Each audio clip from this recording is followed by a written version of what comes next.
Jujutsu Kaisen. We don't have My Hero Academia today, so Jujutsu Kaisen would be next on the list. I don't know where Josh went, Oh, I'll be right there. but he's supposed to be covering this one, so I guess we'll vamp. Okay, guys. We are back with another chapter of Jujutsu. Yeah, I'm covering it. Yeah. All right. Well, there you go. I'm passing it over to Josh. All right, as I was saying, uh, we've got Jujutsu Kaisen, chapter number 197, Sakurajima Colony, part 7. Author Gigi Gege, sorry, Brian. Get it together. Gege Akutame, translator John Werry, and lettering by Sneer Aaron. Wow, a whole credit Right. section. Huh? A whole credits roll. Don't you do that? No, but maybe I Oh, should. maybe we should. You get credit. Okay. So last week we had Maki and Noritoshi, that's the dude with the blood arrows, in case I forgot. Oh yeah. They were getting their asses whooped by the cursed spirit, formerly known as Naoya, which is also Maki's brother. And Cousin. yeah, he gave Maki all she could handle. And not only did he hit her so fucking hard at the speed of sound, or beyond the speed of sound, he hit her so hard that she lost confidence in herself. That's a pretty hard hit. Yeah, that is a pretty hard hit, right? Yeah. Right? And they was getting their ass beat until two ancient sorcerers pulled up to make it a 5-way free for all. Right?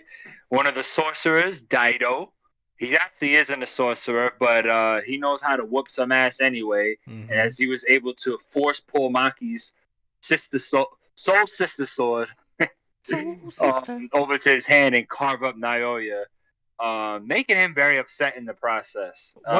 Sorry to cut you off. One note about that. Apparently, I think it mentions here that at some point that Maki threw it to him.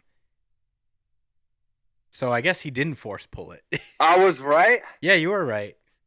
I was just thinking, it's like, why would she just throw it to a stranger? But I thought that's why everyone was so shocked, but it was the pressure. Yeah, that's what it was. Yeah, maybe. But yeah, sorry to cut you off. I just wanted to do a little. Well, whatever, minor detail. Detail. It's all good. Well, regardless, he takes Maki's soul sword and without even possessing cursed energy, starts carving Naoya up. And while Maki is witnessing this incredible feat, she gets caught up in Mio's simple domain. Mio's one of the other sorcerers who is a sumo fanatic and has been searching for anyone to wrestle with him. Any person Any alive. fucking person that would agree. Anybody with a pulse. Yeah. But like I said, Mio catches Maki into the domain with its only condition being that if the person agrees to a sumo wrestling match, they become locked in and there's no other, I guess, restrictions or conditions involved. Yeah, I just wonder what would happen if the person loses. Like, if you lose in sumo in his simple domain, do you just fucking die? No, I think that's it. You just lost. His simple domain just creates a barrier where apparently time flows much faster, and it takes about 1,000 matches in less than 1 minute. Yeah, of real time. Crazy shit. Anyway, so she gets caught up in there. Maki gets caught up.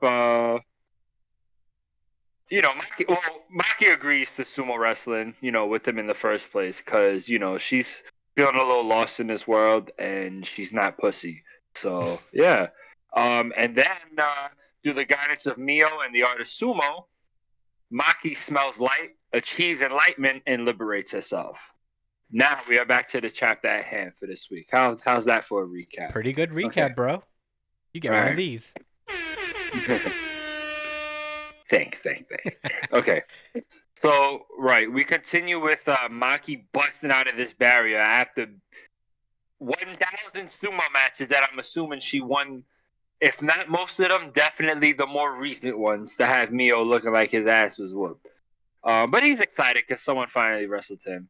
But Naoya doesn't give a fuck. He doesn't care about Mio.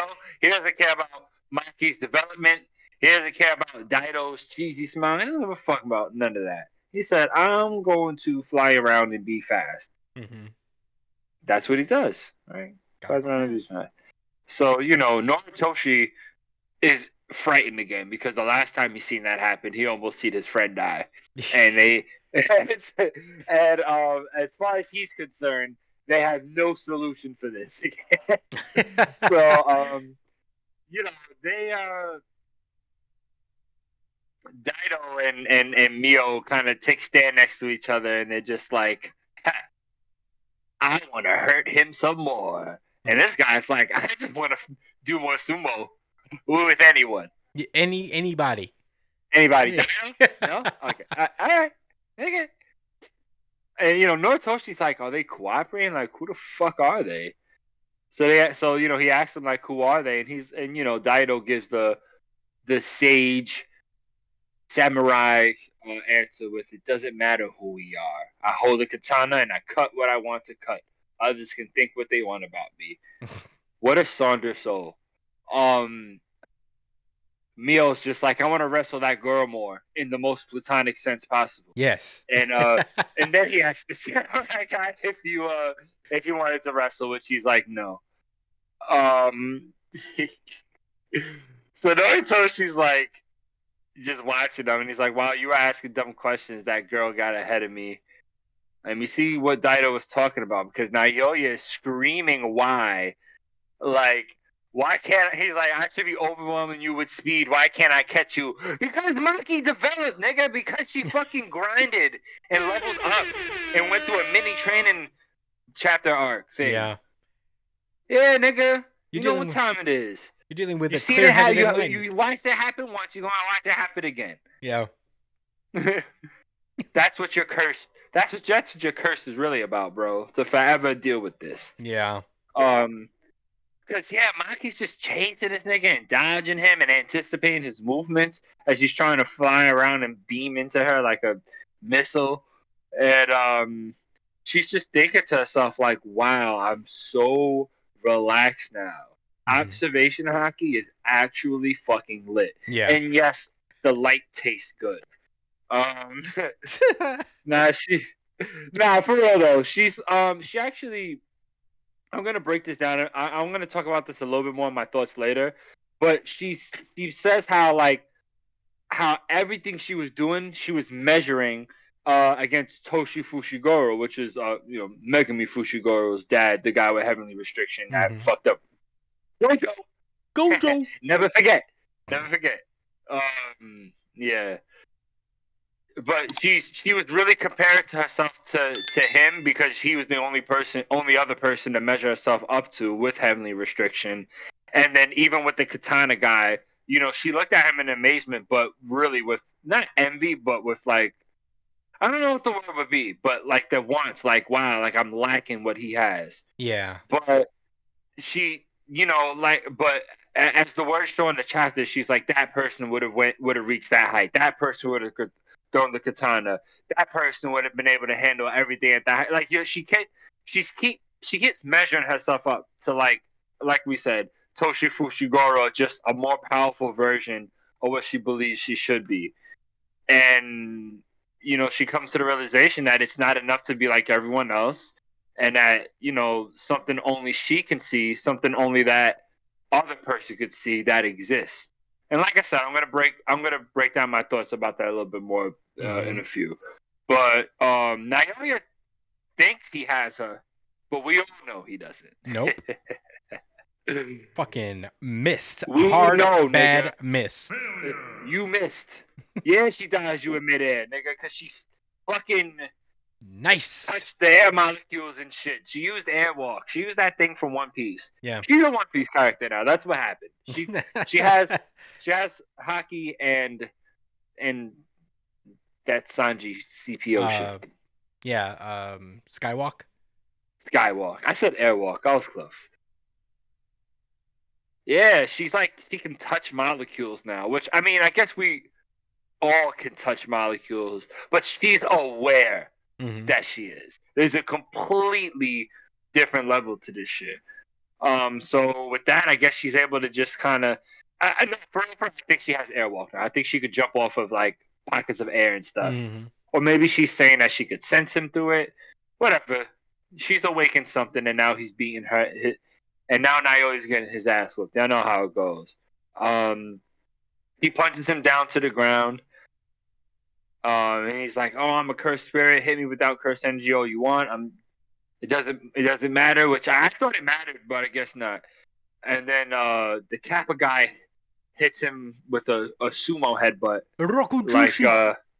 yeah, yeah, Rokujushi. Yeah. Which is like that same move that E Honda uses. Yeah. The headbutt. Yeah. Yeah. Yeah. EX headbutt is crazy. Right. Oh, he's getting comboed. So he got punched down by Maki. the Kappa Sumo man, Mio, hits him with his special sumo headbutt. And then your man Dino follows up with cutting his head off. Which is crazy because you had to really guess where his head was at because it's not super clear. Mm-hmm. You know what I mean? But Wait. he finds a way. And he gets upset and he's like, the parts where he got slashed at is starting to heal back, and Maki just kicks his head right the fuck off. And he's like, impossible, impossible, impossible, impossible, impossible. Why? Why do I feel the pressure that I felt when I seen Toji Fushiguro? The one who should stand with him is me. I guess he super admires Toji. I missed that part earlier. Yeah, he in the does. series. He does, right? Mm-hmm. Yeah. Or at least he was like really intimidated by him. Right. Which in turn made him admire him because he's fucking crazy. Yeah. Yeah. So I knew it. Well, We see out of the removed husk of the cursed spirit, we see a more humanoid version that mirrors Naoya much more. Reaching himself out of the cocoon. Like a fucking cocoon. We all called it Metapod. We all called him a Metapod. Cocoona. Cocoon, Cascoon, all the other fucking Cocoon Pokemon. Cocoon Pokemon, all of them niggas. They all. That's what they. This is for them. Shout out to Cocoon Pokemon. Yeah. Oh, and he screams domain expansion. Oh yeah, I forgot Cursed Spirits could do that. Yeah. Yo, he's gonna turn them into a movie. With like, you're gonna turn them into film reels. Yeah. Do stuff like that, or whatever. I can't wait. Yep, that was Jujutsu Kaisen. Oh, did I give an alternate? I don't have an alternate title this time. No, you don't. You didn't give it one. I didn't give it one. No. Right. Okay. Christian Espinal. What are your thoughts? Very, very close second for me. I mean, you know me. Last week, I loved that chapter. One Piece edited it out a little bit for me this week just because of the world building aspect. It's something I've been waiting for forever from One Piece. So, you know, I wasn't not gonna give it a little RGC love there. But man, I mean, this is an honorary for me. I thought this was great. Seeing Maki just kind of like just live in the moment and be happy. Like a lot of what she's saying here about being somebody else is again very tied to her character. She's always been compared to to Naoya. She's been compared to a bunch of people, and she's always had that, I guess for lack of a better term, envy for people who were accepted by the Jujutsu world because she was so mistreated as a result of not having cursed energy. But it's good to see her finally embrace being herself because we all know this. Maki is fucking awesome. Yes. Easily one of the best characters in this series, so it's cool to see her thrive and shine. Be able to fucking notice the differences in temperature and air density, you know, just it just speaks of enlightenment to just kind of like, it's this like kind of avatar Buddhist type mentality of just like being able to like see everything, feel improving everything. by understanding. Right. Yeah, just being calm, chill, and being sure in yourself and who you are. Saundersoul. You love to see it. Saundersoul. Yeah, love to see it. And having Mio and Daido come in with the fucking triple team is pretty badass as well.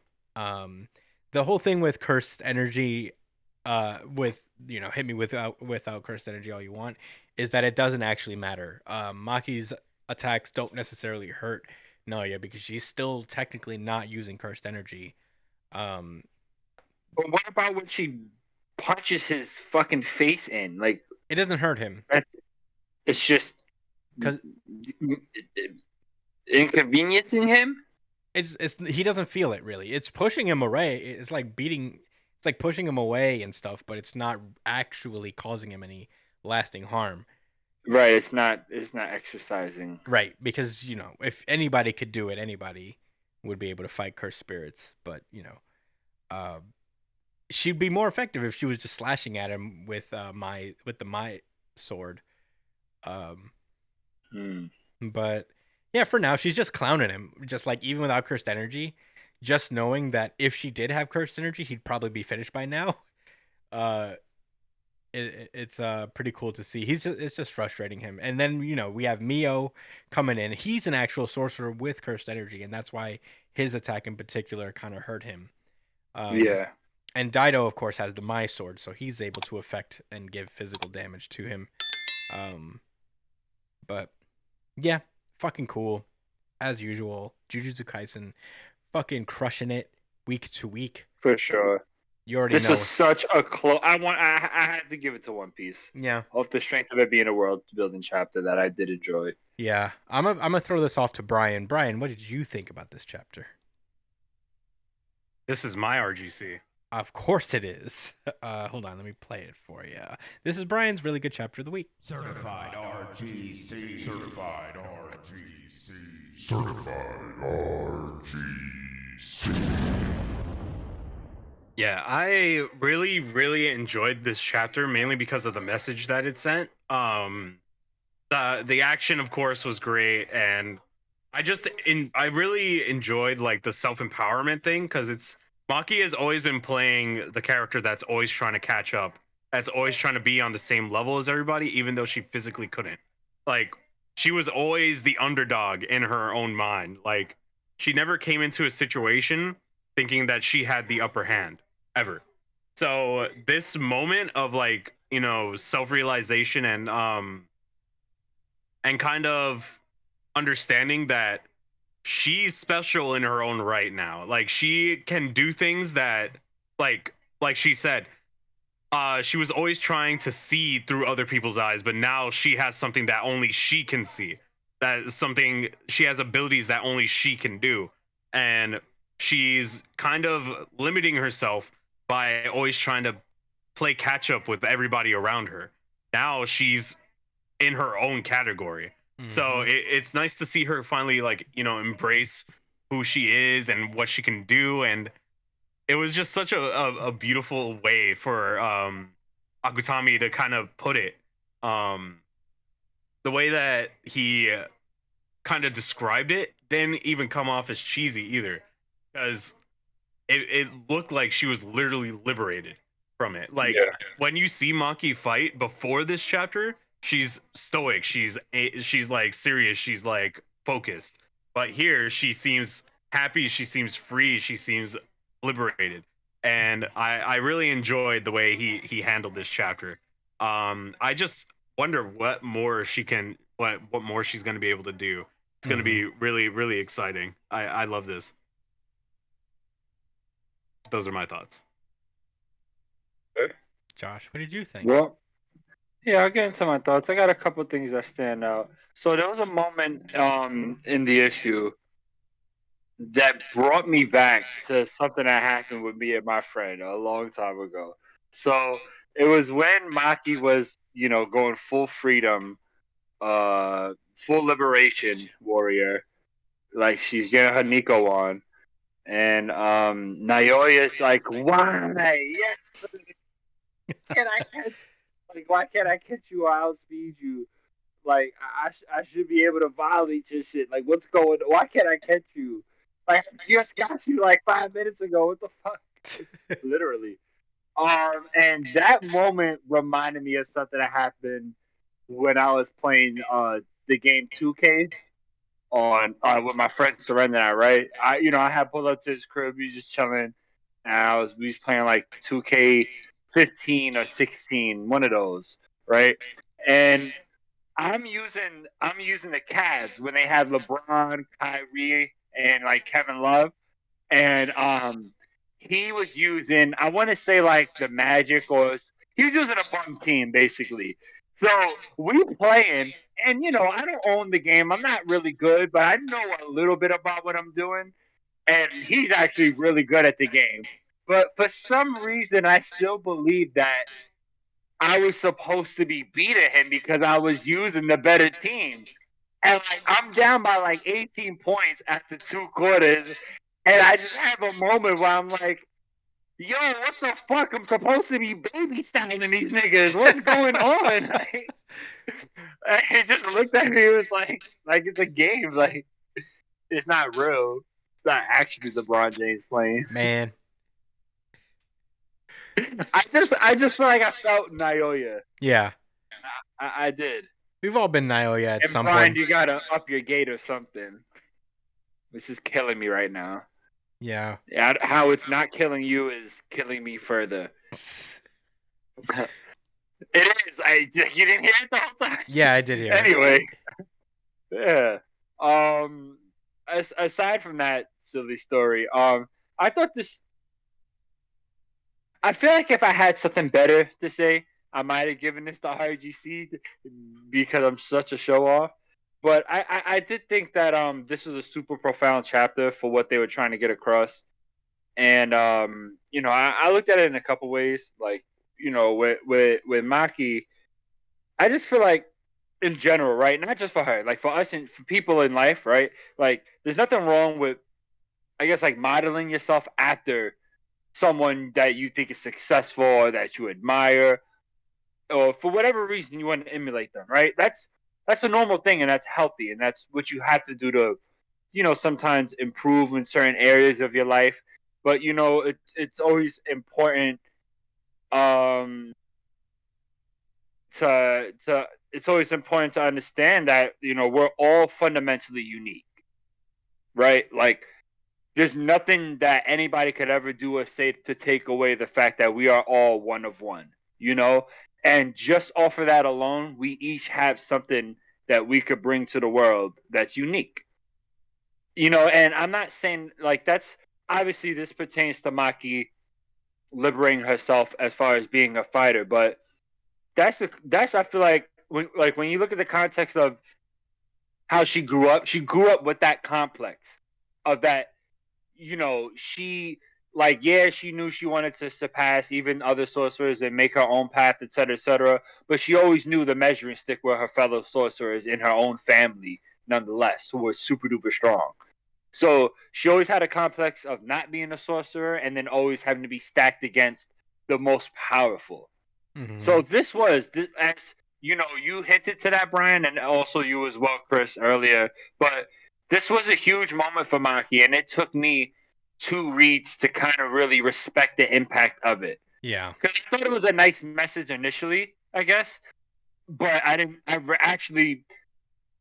really appreciate it for Maki, and I guess the only thing I wish had been done different was for us to get a little bit more time with Maki. I won't lie. I feel like Jujutsu Kaisen felt kind of rushed up until the Shibuya arc. Is that the main one, the really big one? Yeah, that's the where big one. Mahito. Like I'm not saying that's inherent, like it was inherently bad or nothing like that. I'm just saying I feel like he could have took a little bit more time to flesh out certain characters and give a little bit more of like a day-to-day feel with the school life. But that could just, that's just my opinion. I'm not going to go over this again like I do with My Hero.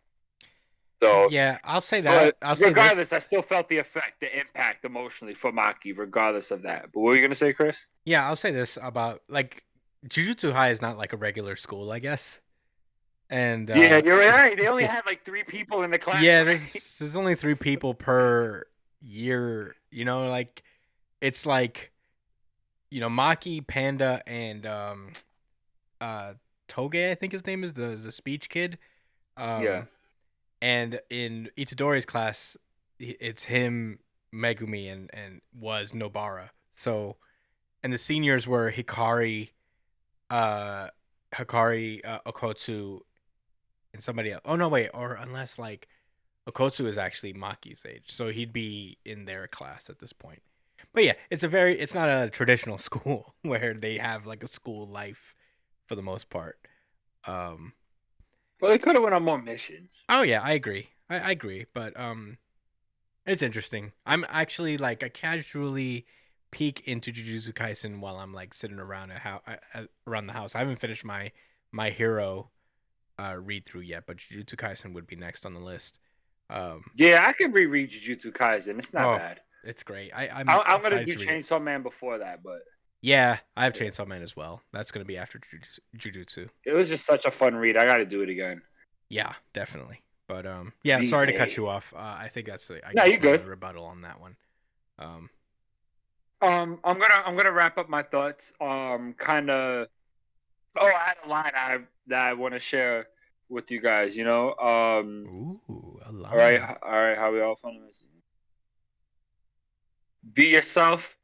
Learn from others. Create your own conclusions. Where's that from? That's what I took away. Huh? I said that. Oh, original I'll say it Josh again. quote. Yeah, original quote. Be yourself. Learn from others. Learn from others and life, and then also create your own conclusions. You know what?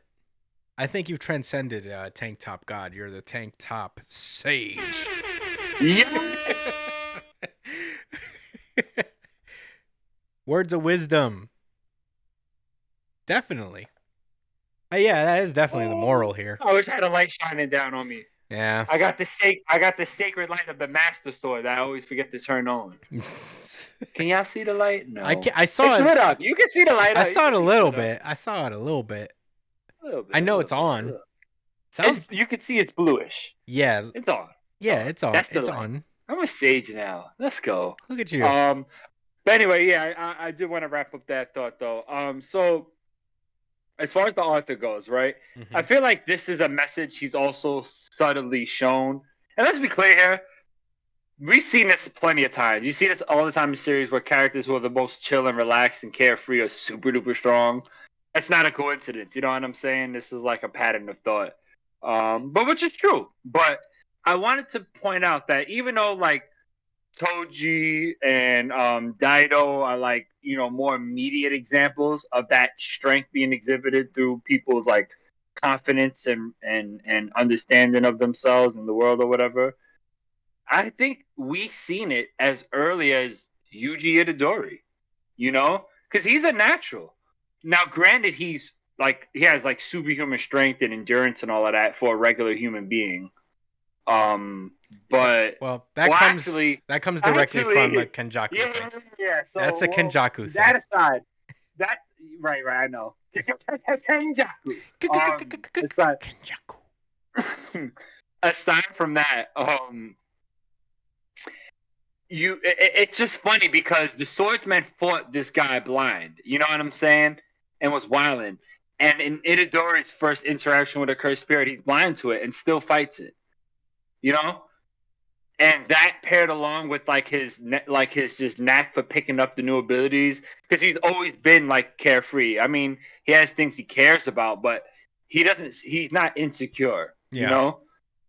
he doesn't have those same pressures nearly as much as someone like Maki. So I just thought it was cool. I thought it was a cool little example. Like the fact that Itadori was always kind of like that from the beginning, even before learning Jujutsu sorcery, and the fact that he was fighting blind. Mm-hmm. So it was just, I don't want to say it's full circle, just interesting at little details. Yeah. I could pull those out from the story too, Chris. Look at you. It's the fucking sage right there.